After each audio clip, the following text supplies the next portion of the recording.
Selamat berjumpa kembali anak-anakku sekalian, peserta didik baru di SMP KH Tauhid Tumpang.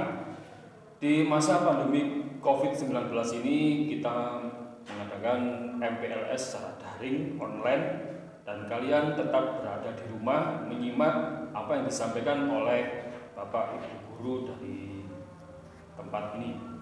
Dan di sini saya akan menyampaikan materi tentang belajar efektif dan efisien. Ini materinya. Ya. Cara belajar efektif dan efisien. Ini kalian lihat di sini. Pahami gaya belajar. Ya. Yang kedua, ciptakan suasana yang kondusif. Lihat garis besarnya dahulu. Buatlah catatan-catatan intisari dari bahan pelajaran. Mengulang pelajaran dan berlatihlah teknik kemampuan mengingat atau non-eksakta. Saya jelaskan satu persatu. Di sini yang pertama adalah pahami gaya belajar. Apa sih gaya belajar kalian? Kalau lihat kalian punya gaya apa? Misalkan kalian pulang sekolah belajar, ya, terus mengulang pelajaran yang diberikan oleh Bapak Ibu Guru di sekolah, kalian ulangi lagi di rumah, ya, kalian baca, kalian pahami, ini merupakan gaya belajar. Misalkan kalian satu hari belajarnya 3 kali, misalkan sepulang sekolah kalian belajar, terus sore kalian belajar, dan malam kalian belajar. Ini merupakan gaya belajar. Yang kedua, ini ciptakan suasana yang kondusif.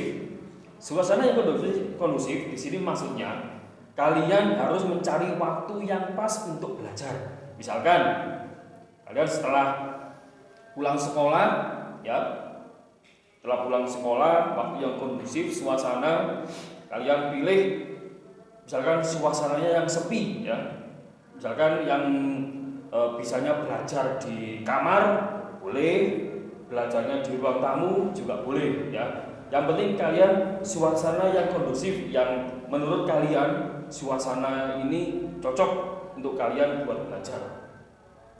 Yang ketiga, lihat garis besarnya dahulu, ya. Nih, lihat garis besarnya.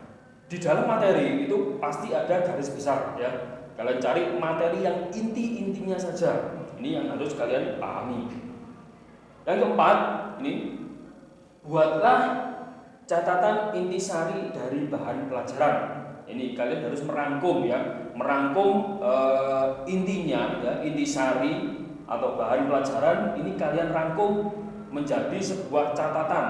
Nah, nanti yang kalian buat belajar ini adalah rangkuman itu tersebut, ya. Nih. Yang kelima, ini ya, ada mengulang pelajaran. Nih, mengulang pelajaran.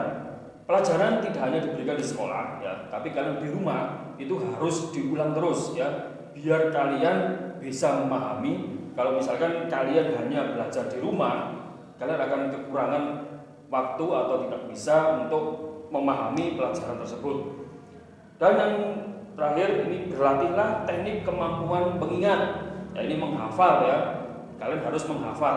Misalkan rumus matematika, kalian harus hafal. Kalau seperti saya di dalam mata pelajaran bahasa Indonesia, kalian harus hafal, misalkan hafal kata-kata, misalkan kata baku, kata apa, kalian harus hafal, ya. Misalkan gaya bahasa, terus pantun, ya, itu kalian harus sudah dihafalkan.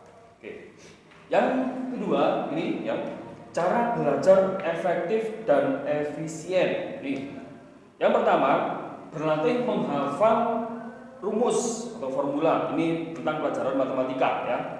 Kalian harus menghafal rumus, ya, misalkan rumus di dalam matematika itu ada beberapa rumus, kalian harus bisa menghafalkan itu. Yang kedua, belajarlah dengan tekun dan rutin, ya. Nih, belajar dengan tekun dan rutin. Kalian harus mempunyai schedule, ya, atau jadwal belajar di rumah.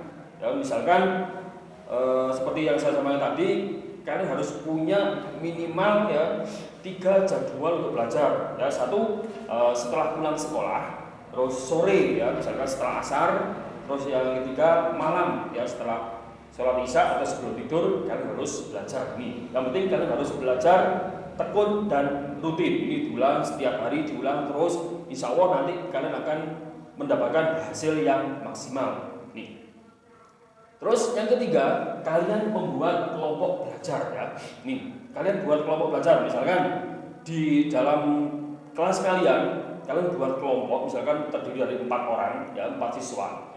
Ini yang cari rumah yang berdekatan. Nah, ini nanti kalian di rumah, kalian membuat 4 orang ini, kalian buat kelompok belajar.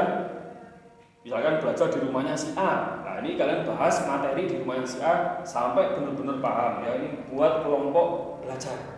Oke. Yang keempat, pilihlah waktu belajar yang tepat serta sempatkan istirahat. Oke. Seperti yang saya sampaikan tadi, pilihlah waktu belajar yang tepat. Misalkan tadi saya sampaikan setelah pulang sekolah ya.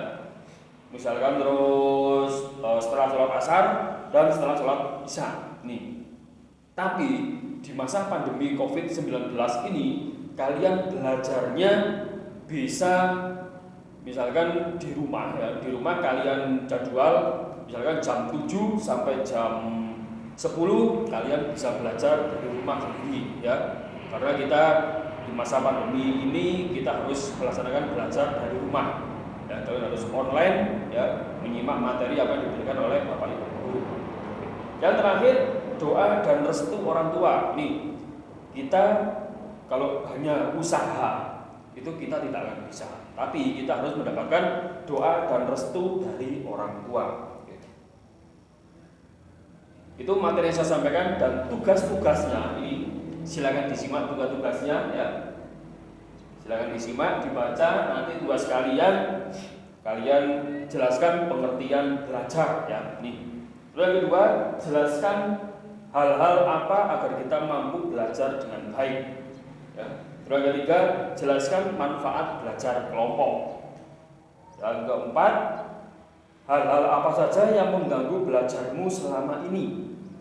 Yang kelima, langkah-langkah apa saja yang bisa kamu lakukan untuk mengatasi gangguan atau kesulitan belajarmu. Nah, tugas ini nanti kalian tulis di kertas atau boleh diketik. Nanti silakan langsung dikumpulkan di nomor WA saya ya. Nomor WA saya ada di bawah ini ya.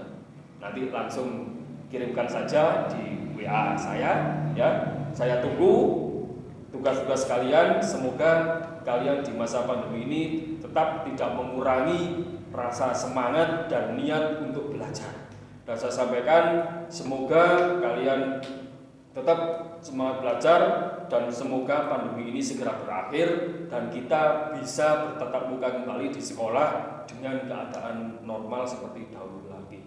Terima kasih, itu yang saya sampaikan. Apabila ada kata-kata yang salah, saya mohon maaf. Assalamualaikum warahmatullahi wabarakatuh.